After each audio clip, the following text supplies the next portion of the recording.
नमस्ते। कभी सोचा है कि जब हम एंटर की दबाते हैं तो पर्दे के पीछे होता क्या है? इंटरनेट आखिर चलता कैसे है? आज हम इसी की तह तक जाएंगे और समझेंगे टीसीपी/आईपी मॉडल को। ये वो नियम है, वो भाषा है जो हमारी पूरी डिजिटल दुनिया को चलाती है। सोचिए, हम रोज वेबसाइट का पता टाइप करते हैं और बस एंटर दबा देते हैं और जादू की तरह वेबसाइट सामने होती है। लेकिन ये जादू नहीं, टेक्नोलॉजी है। पर्दे के पीछे आखिर होता क्या है? इस सवाल का जवाब छिपा है टीसीपी/आईपी मॉडल में। तो ये टीसीपी/आईपी है क्या? आसान भाषा में कहें तो ये इंटरनेट की रूल बुक है, मतलब नियमों की किताब। यही नियम तय करते हैं कि दुनिया भर में फैले अरबों डिवाइस एक दूसरे से कैसे बात करेंगे। ये एक क्लाइंट सर्वर मॉडल पर काम करता है। सीधा सा मतलब है, हमारा कंप्यूटर या फोन जो कि क्लाइंट है, किसी दूर बैठे सर्वर से वेब पेज जैसी कोई सर्विस या जानकारी मांगता है। और जानते हैं इसकी जड़ें कहाँ हैं? इसकी कहानी शुरू होती है 1970 के दशक में। तब ये एक अमेरिकी डिफेंस डिपार्टमेंट का प्रोजेक्ट हुआ करता था, जिसका नाम था ARPANET। उस वक्त शायद ही किसी ने सोचा होगा कि ये छोटा सा प्रोजेक्ट 1980 आते आते उस विशाल इंटरनेट की रीढ़ की हड्डी बन जाएगा जिसे आज हम सब इस्तेमाल करते हैं। तो ठीक है, इतिहास तो समझ आ गया, लेकिन ये काम कैसे करता है? यहीं पर टीसीपी/आईपी मॉडल की खूबसूरती सामने आती है। ये पूरे मुश्किल काम को, मतलब डेटा भेजने के पूरे प्रोसेस को 4 अलग-अलग परतों या कहें लेयर्स में बांट देता है। और हर लेयर का अपना एक खास काम है।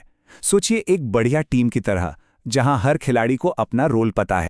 चलिए, इसे और अच्छे से समझने के लिए एक वेब पेज रिक्वेस्ट का पीछा करते हैं। हम देखेंगे कि कैसे हमारा एक छोटा सा क्लिक इन 4 परतों के सफर पर निकलता है, सबसे ऊपर से सबसे नीचे तक। तो सफर शुरू होता है सबसे ऊपर से। Layer number 4, application layer. ये वो लेयर है जिसके साथ हम यानी यूजर्स सीधा बातचीत करते हैं। इसका काम है डेटा को तैयार करना। इसे ऐसे समझिए जैसे कोई एक खत लिख रहा है। तो एप्लीकेशन लेयर ही वो है जो तय करती है कि खत में लिखना क्या है, मतलब डेटा का असल कंटेंट क्या होगा और उसे किस फॉर्मेट में रखना है। जैसे कि एक वेब पेज देखने के लिए एक HTTP रिक्वेस्ट तैयार करना। और इस लेयर पर हमें वो सारे जाने पहचाने नाम मिलते हैं, वो प्रोटोकॉल्स जिन्हें हम रोज इस्तेमाल करते हैं। जब हम वेब ब्राउज करते हैं तो HTTP या HTTPS काम कर रहा होता है। फाइल भेजते हैं तो FTP, ईमेल भेजते हैं तो SMTP। ये सब एप्लीकेशन लेयर का ही हिस्सा हैं। तो ठीक है, हमारा खत अब लिखा जा चुका है। अब बारी है उसे भेजने की तैयारी करने की। और यहीं से डेटा पहुंचता है अगली लेयर पर, लेयर नंबर 3, ट्रांसपोर्ट लेयर। अब अगर हमारा खत बहुत लंबा हो तो क्या उसे एक ही लिफाफे में भेजेंगे? नहीं, ट्रांसपोर्ट लेयर यही काम करती है। ये उस बड़े डेटा को छोटे छोटे टुकड़ों में तोड़ देती है, जिन्हें पैकेट्स कहते हैं। और हर पैकेट पर एक नंबर डाल देती है। क्यों? ताकि जब ये सारे टुकड़े अपनी मंजिल पर पहुंचें तो उन्हें वापस सही क्रम में जोड़ा जा सके। इसका एक ही मकसद है, भरोसेमंद कम्युनिकेशन। यहां पर खेल में 2 बड़े खिलाड़ी आते हैं, TCP और UDP। TCP मतलब ट्रांसमिशन कंट्रोल प्रोटोकॉल, बहुत ही भरोसेमंद है। इसे समझिए एक रजिस्टर्ड पोस्ट की तरह, जो डिलीवरी की पक्की गारंटी देता है। इसीलिए वेब ब्राउजिंग या ईमेल जैसी चीजों के लिए ये जरूरी है। दूसरी तरफ है UDP। ये बहुत तेज है, बिल्कुल एक साधारण पोस्टकार्ड की तरह। ये गारंटी नहीं लेता, लेकिन मैसेज जल्दी पहुंचाता है। तो वीडियो स्ट्रीमिंग या ऑनलाइन गेमिंग, जहां एक आध फ्रेम मिस हो जाए तो चलता है, पर स्पीड चाहिए, वहां UDP का इस्तेमाल होता है। चलिए, हमारे डेटा के छोटे छोटे पैकेट अब तैयार हैं, उन पर नंबर भी लग गए हैं। लेकिन भेजना कहां है? अब बारी आती है पते की। और ये जिम्मेदारी है हमारी अगली layer, layer number 2, internet layer की। इंटरनेट लेयर को इंटरनेट का पोस्ट ऑफिस समझ लीजिए। इसका काम है हर एक पैकेट पर भेजने वाले का और पाने वाले का पता लगाना। और ये पता क्या है? यही है वो मशहूर IP एड्रेस जिसके बारे में हम सब ने सुना है। ये हर डिवाइस का इंटरनेट पर एक यूनिक पता होता है। इस लेयर का हीरो है IP, यानी इंटरनेट प्रोटोकॉल। यही वो नियम है जो हर डिवाइस को इंटरनेट पर एक यूनिक पता देता है, चाहे वो पुराना IPv4 हो या नया IPv6। और हाँ, हमारे घरों और ऑफिस में जो वाईफाई राउटर लगा है ना, वो भी इसी लेयर पर काम करता है।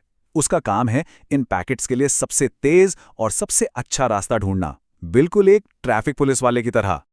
तो पैकेट तैयार हैं उन पर पता भी लिखा जा चुका है और रास्ता भी तय हो गया है। अब बस एक काम बाकी है, उन्हें असल में भेजना। और इसके लिए हम आते हैं अपने सफ़र की आखिरी और सबसे निचली परत पर, layer number 1, network interface layer. अब तक सब कुछ डिजिटल दुनिया में हो रहा था। ये वो लेयर है जहां डिजिटल दुनिया असल दुनिया से मिलती है। हमारी खत वाली कहानी का ये वो डाकिया है जो सच में लिफाफों को उठाता है और उन्हें ट्रक, ट्रेन या हवाई जहाज पर रखता है। ये लेयर डिजिटल जीरोज और वन को असल फिजिकल सिग्नल्स में बदलती है, चाहे वो बिजली के सिग्नल्स हो जो केबल में दौड़े या रेडियो तरंगे जो हवा में वाईफाई के रूप में फैले। और इस लेयर में वो चीज़ें आती हैं जिन्हें हम छू सकते हैं, देख सकते हैं। हमारा वाईफाई, हमारी ईथरनेट केबल, हमारे लैपटॉप या फ़ोन के अंदर लगा नेटवर्क कार्ड, ये सारा हार्डवेयर इसी लेयर का हिस्सा है। यही वो असली चीज़ें हैं जो हमारे डेटा को एक जगह से दूसरी जगह ले जाती हैं। तो सवाल उठता है कि इस पूरे काम को 4 अलग-अलग लेयर्स में बांटा ही क्यों गया? इसका सबसे बड़ा फायदा है मॉड्यूलैरिटी। एक फैंसी शब्द है, पर मतलब सीधा है।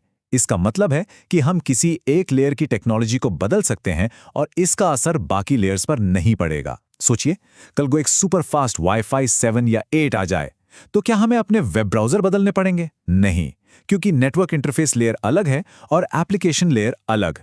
यही वो शानदार डिज़ाइन है जिसने इस मॉडल को इतना कामयाब और टिकाऊ बनाया है। तो चलिए एक बार जल्दी से इस पूरे सफर को फिर से देखते हैं। एक वेब रिक्वेस्ट की कहानी।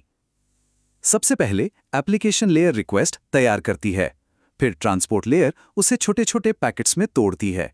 उसके बाद इंटरनेट लेयर हर पैकेट पर आईपी एड्रेस का ठप्पा लगाती है और आखिर में नेटवर्क इंटरफेस लेयर उन पैकेट्स को सिग्नल्स में बदलकर दुनिया के सफर पर भेज देती है। और कमाल की बात देखिए, ये मॉडल ये करीब 50 साल पुराना है। सोचिए 50 साल, और आज भी ये हमारी पूरी डिजिटल दुनिया की नींव है। इसी पर सब कुछ टिका है। ये बात सोचने पर मजबूर करती है कि आज से 50 साल बाद इंटरनेट कैसा होगा? क्या तब भी यही मॉडल राज करेगा या कोई नई टेक्नोलॉजी इसकी जगह ले लेगी? ये एक बड़ा सवाल है और इसका जवाब हमें आने वाले वक्त में